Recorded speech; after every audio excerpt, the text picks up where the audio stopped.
what's up, it's Rock from Rock40. Welcome back to a new video. And guys, today we will be talking about a gaming PC, and this is the one I built a while ago for myself, and this was my first ever gaming PC.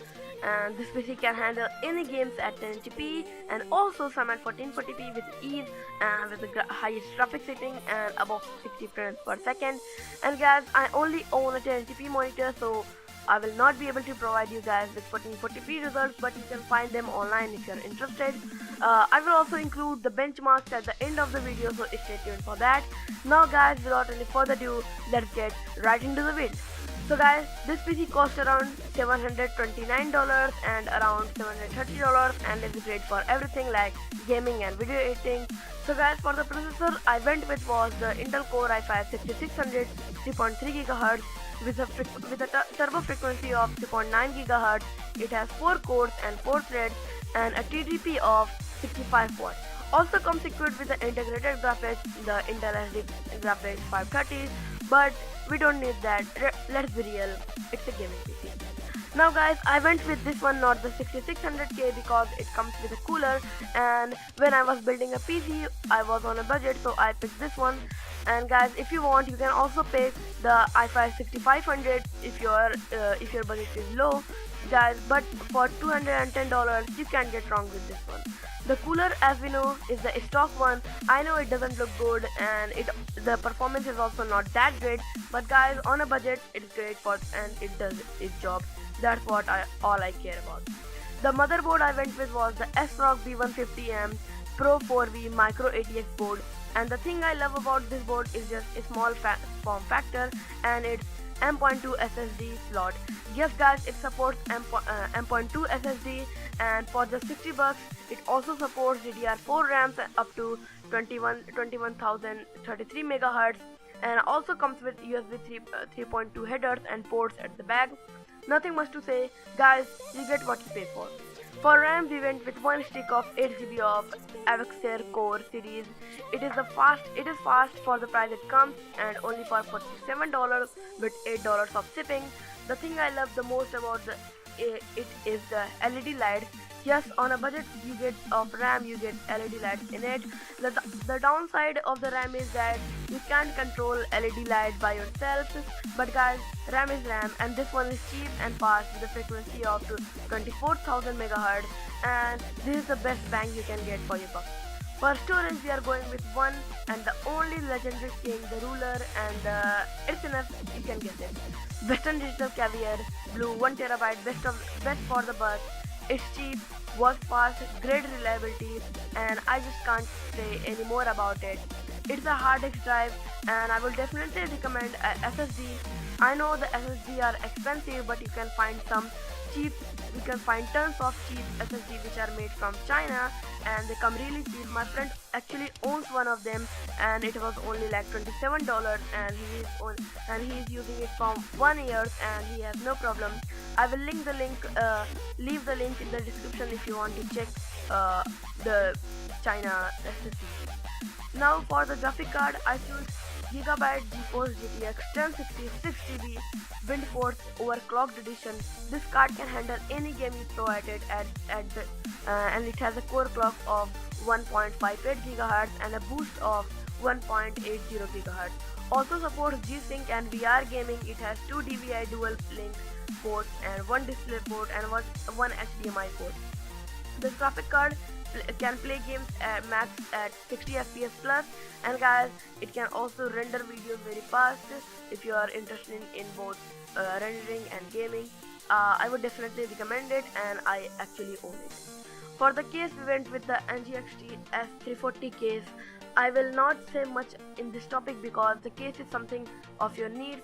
You just get a full ATX tower or a ATX mid tower case that you will be fine. And guys, in the case you can pick anything which comes in your budget. The NGXT comes at $67, but you can also get a cheap like $30 and drop the prices as you like. So now guys, for the power supply, I went with the EVGA 600 watt drone certified PSU. Really not to say much about it. Your PC needs only like 400 watts, but having extra watts is required because you don't want to provide less power to your PC components and make them not run at their full potential.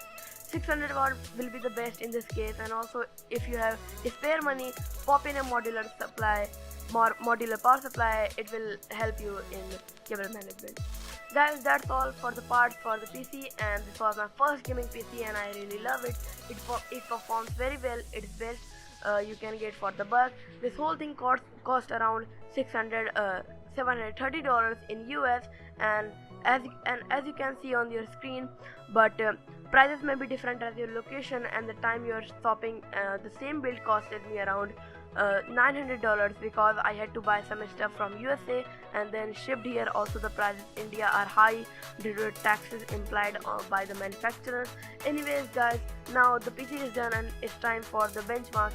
Guys, the average, minimum and the maximum benchmark done by is done by Fraps for all the games. So guys, first of all, I tested CSGO, a basic first-person shooter, which is my favorite, and it's also not that most graphically demanding. And the average frames per second were 190 frames per second, and the minimum was 90. It went 90 while loading. Otherwise, the frames were always about 200, and the maximum was 290 on the highest settings. The graphical settings don't matter in CSGO, as the pros say. CSGO is all about the FPS, not graphics. Moving on, we have Rocket League, not that graphic hungry, but still I ran it at 1080p, max setting, MXA and FXA to highest, and we saw a very respectable 163 frames per second on average, and 111 being the minimum and 277 frames maximum. Now I tested Skyrim Special Edition.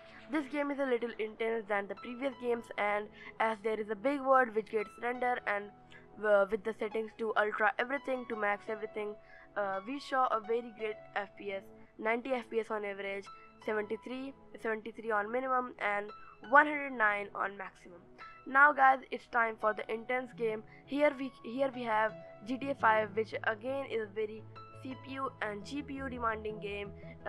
It has a lot of settings to tweak, and also in GTA there is a huge world which gets rendered, and we ran the game at ultra setting, everything max, with the MSA and FXAA to 4x and the advanced graphics off. We saw a respectable 67 frames on average, 59 on minimum, and 104 on max. While driving outside the city, the minimum frames was the case while explosion. Otherwise the game ran always at 60 frames plus.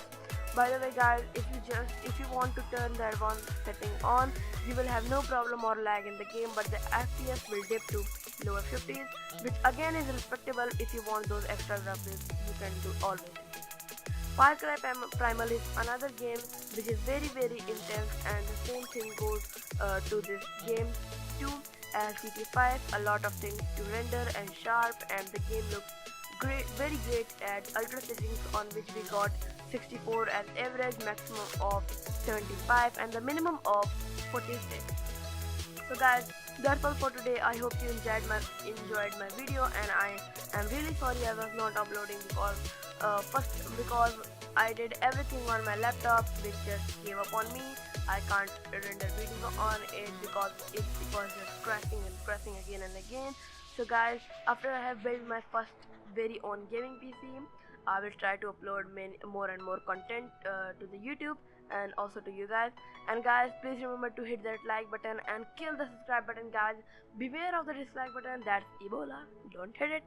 And guys, that's all for today. Hope you guys to see you in the next video. Till then, peace out.